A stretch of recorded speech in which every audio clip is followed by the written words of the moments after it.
Hey everybody, Rob here. It's time for a few new malicious compliance stories. First one, ex-landlord says he'll see me in court. I take him to court instead and win. Let's jump right in. Hey, did you know 53% of you aren't subscribed to the channel? Hit that subscribe button for more daily Reddit stories. Brief backstory, a couple years ago, I was in an apartment with my friend and younger sister. My sister was violent towards my friend and I ended up having to get a restraining order against her. She brought in a dog without permission, which caused some damage to the unit. I informed my landlord of the incidences of violence and the damage and sent him pictures. He basically told me to deal with it myself, which I did by getting the protective order. After this, my roommate questioned the legality of holding us responsible for her portion of rent. I told her it was, but she asked our landlord for a copy of the lease to show her uncle anyway, which admittedly was pretty stupid. Up until this point, our landlord had not asked us to leave due to my sister's actions, but he did after the lease was brought into it. We were out by the date he specified on the notice to quit, the first step in the eviction process before the eviction actually occurs. My roommate was there until midnight, making sure the place was spotless. We moved to an apartment across the street. 2 weeks had passed since he was informed that we had vacated the unit, and we had not gotten anything regarding our security deposit. In our state, a landlord is required by law to either return the remainder of a security deposit within 2 weeks or provide a letter itemizing what the deposit was used for. If they don't, the tenant is owed the entire deposit.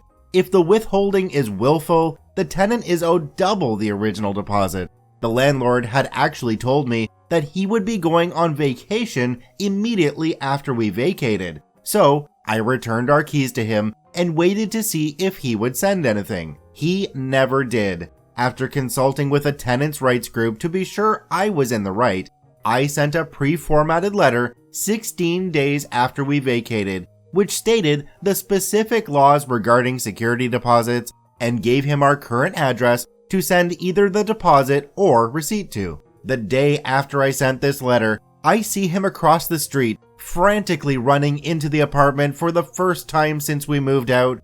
I receive a text from him saying that he would return what's left of our deposit if he could get the apartment rented by the 1st of next month. I respond by telling him that, as the letter I sent explained, he forfeits the right to keep any of the deposit after the 2 weeks is up. He responded saying that he would see us in court and that we were nightmare tenants and that this will be fun. He said he would also be taking us to court for the cost to relist and rent the apartment, which he claimed exceeded the amount of our deposit. After about a month or two of hearing nothing back, we decided to say F it and file a small claim suit against him, as he clearly wasn't going to follow through on his threats.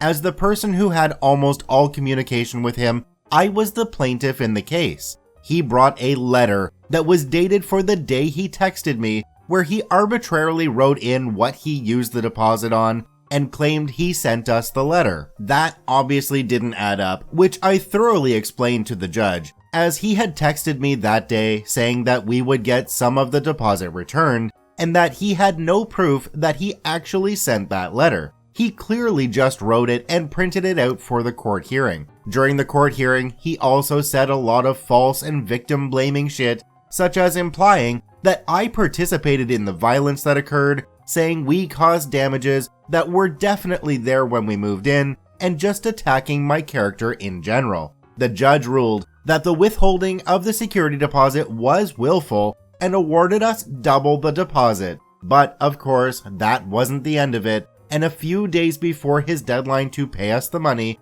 he sends me a text just letting me know that the decision has been appealed. I didn't answer and showed up to court again, and lo and behold, it's more mudslinging and arguing about things that we already established in the first hearing. The judge upheld the original decision, and he eventually mailed me the check for double the deposit. In the memo line on the check, where you can write the reason for the payment, he wrote, "for gaining £20. But hey, I cashed that check and spent my half on a new gaming laptop, so I'd say I got the last laugh. I desperately wanted to text him and ask him if it was as fun as he thought it would be, but resisted the urge. As mentioned in the comments, OP should have sent a message to the landlord saying, "I've received a payment in the amount of so many dollars and so many cents for gaining 20 pounds as indicated in the memo line. Thank you. However, you still owe me this much as ordered by the court for return of my security deposit and the penalty for not returning it on time, which was due to me by this date, which is now overdue.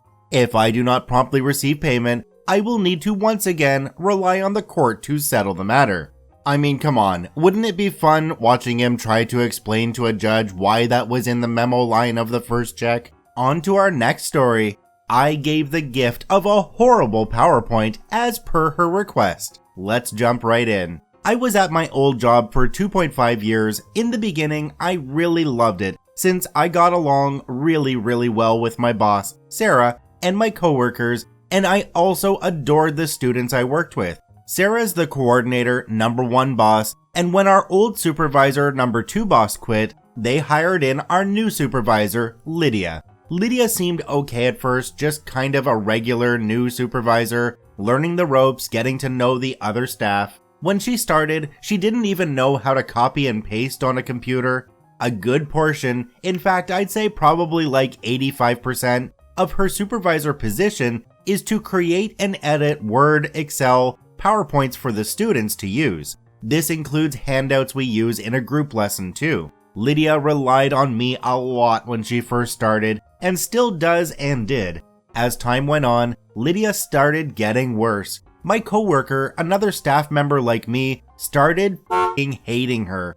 I thought it was because Lydia could be so f***ing annoying, and it was that at first. She would constantly undermine me and us in front of students, went out of her way to prove something we said wrong, pretty harmless, but then she started saying racial microaggressions to our students and staff, not as harmless. So we moved remotely earlier this year, and it was pretty nice to not have to see her constantly. The only thing me and our only other staff member, had assigned to us was busy work, but it was editing the handouts that we have all edited to f***ing death. She wanted these put onto Sway. For those unfamiliar, Sway is like a shitty, defunct PowerPoint creator where you have a lot less options and no usability.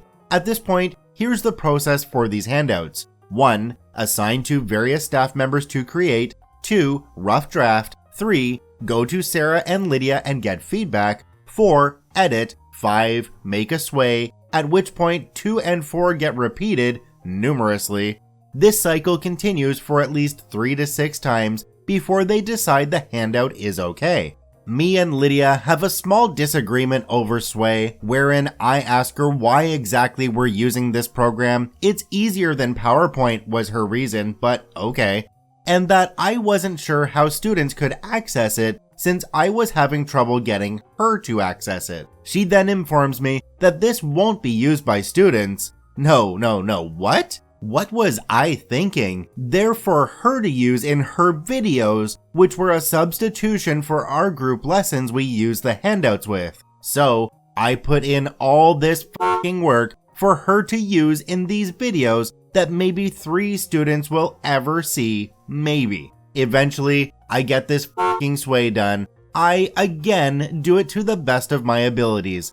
The next assignment I get a week or so later is to take a different handout from the one previously and make another Sway or PowerPoint if I wanted. I actually put in a bit of effort because there's nothing else really to do, and I end up making a pretty nice PowerPoint. Lydia links up to me to discuss the PowerPoint. She's been trying to change the theme, but it won't change. I'm confused, but tell her it's probably because that's an imported template. So I don't think Google Slides knows really what to do. Since it didn't start off blank, it started off with an uploaded template. She continues to kinda click around and then says she doesn't like it because the color in the background. That's the defining picture of this template. And I had spent a while making the whole PowerPoint a perfect ombre. So I'm pretty annoyed at this point. She decides that, maybe we can just copy this PowerPoint into a new one and edit that one. I explain to her, again, why that won't happen. I've already copied it over from my own drive. Copying it won't do shit. So then she asks me to keep this PowerPoint, but maybe we could make a new one that we could edit. This means that I would have to copy each slide individually and redo the entire fucking PowerPoint. I'm truly at my limit at this point. I clarified this for her. You want me to copy and paste every slide onto a new PowerPoint? She says yeah, so we can edit that one, but have this one just in case. Let me remind you that at this point, this handout has gone through that entire editing process originally, then transcription into a different video in PowerPoint, and finally onto this PowerPoint that I guess she's going to have on the video that she reads off of. I truly don't know. Then she asks, "When's your last day again?" To which I tell her that it was the following week. She laughs and goes, "Oh, you'll have enough time. What are you talking about?" So I say, "Sure, I can do that. Let me go ahead and make a whole new one for you, boss. Let me go ahead and I can comply to this one, bub." So I made a new PowerPoint. I enlisted the help of aforementioned coworker who absolutely hated Lydia, as well as my best friend, who are both very good at being petty, and we just went to f***ing work. I used the template Lydia had picked out, which was pretty ugly to begin with, and it has all the same information. I copied the information slide by slide into the new one. The thing is that this thing is f***ing unable to be edited. Text box on top of text boxes that have text, small headers in completely different hidden text boxes. Try to click on a bullet point and it takes you to a text box nowhere near it. It's truly a sight to behold. This thing is so wretched that even I have a hard time editing it. It's unusable unless you can excuse the poor alignment, text color differences, slightly different fonts. My shift ended at 5 p.m. and I handed that sucker in at 4:45. I emailed her earlier that day to let her know I'd been having some editing issues, but I was working hard on it and just wanted to make sure it was up to my standards. Then I submitted my timesheet and logged out of my email for the very last time. But to get the full understanding and full picture, let me give y'all the rest of the reasons why this was so delicious. 1. When I left, there were 2 staff, me and my coworker Lisa. Things had started to pick up and her and I were consistently getting appointments. Because I'm not there, only Lisa can take these appointments and won't have time for any other projects. This means Lydia will be forced to edit this or use my other perfectly good PowerPoint. 2. I'm chronically nice, especially in my job. I stayed out of drama and just kinda did my job and had fun where I could. Malice from me is incredibly unexpected. 3. I don't need a reference from her and never will. 4. Anyone that knows me and the level of work I put into projects could tell that this PowerPoint was obviously purposely constructed. But I told Lydia that I was having editing issues with it. Not technically untrue, again, because I was having issues editing it. I'm a little bummed I won't be able to witness the fallout from this, as I don't have access to that email anymore, and am also unwilling to blow up my spot just yet.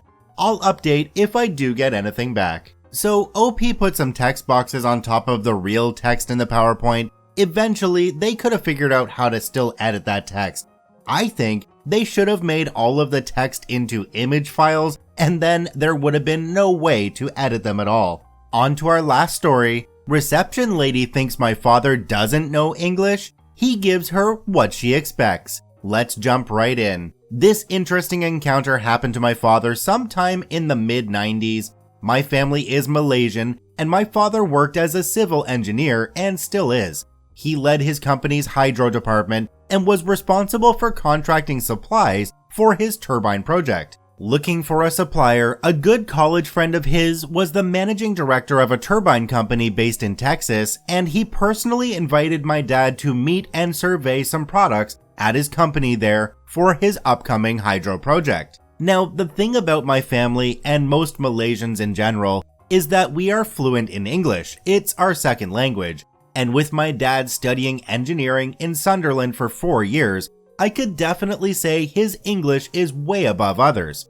So, my father and some of his employees took the trip from Kuala Lumpur to Houston, and the first thing they faced when they entered the company's lobby was this American lady at the reception. She looked at my father's Asian complexion and condescendingly tried to take on a stereotypical Asian accent to attempt to communicate with him. My dad's coworkers behind him were all like, "Oh no, she didn't," and were bracing themselves for the inevitable comeback at this racist remark. Then, my dad smugly decided to play along and conversed with her in Asian broken English for roughly 15 minutes just to mess with her. Just as she was reaching her limit with him, the MD, her boss, came down to the lobby and enthusiastically greeted my dad from afar with, "Yo, OP's dad, you made it." My dad dropped the Asian act and returned his greeting out loud in completely fluent English. Confused and embarrassed, she became speechless and her face turned bright red in silence at the situation. The MD invites my dad upstairs to his office for the meeting,